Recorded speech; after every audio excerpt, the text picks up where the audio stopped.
হরে কৃষ্ণ। শ্রীমদ্ ভাগবতের প্রথম স্কন্ধের প্রথম অধ্যায়ের তৃতীয় শ্লোকে বিচক্ষণ এবং চিন্তাশীল ব্যক্তিদের শ্রীমদ্ ভাগবত আস্বাদন করবার জন্য আহ্বান করা হয়েছে, যা শ্রীল সুখদেব গোস্বামীর শ্রীমুখ থেকে নিঃসৃত হয়েছে। এবং যেহেতু শ্রীল সুখদেব গোস্বামীর মুখ থেকে নিঃসৃত হয়েছে, তাই জন্য তা অত্যন্ত উপাদেয়।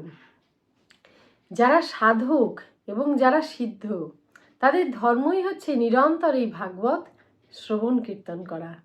কিন্তু কেন এই ভাগবত নিরন্তর শ্রবণ কীর্তন করবেন? কি আছে এই ভাগবতে, তা আমরা একটু জেনে নিই।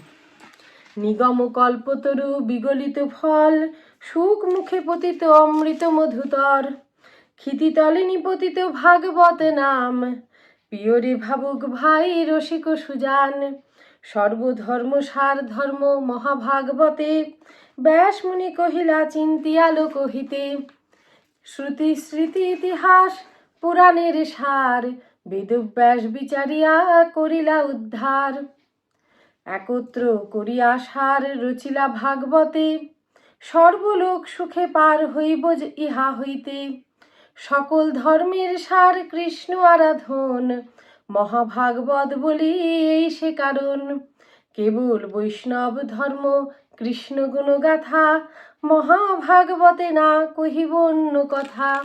তা আসুন আমরা সকলে প্রতিদিন ভাগবত শ্রবণ করি এবং আমাদের জীবনটাকে ধন্যাতিধন্য করি। হরে কৃষ্ণ।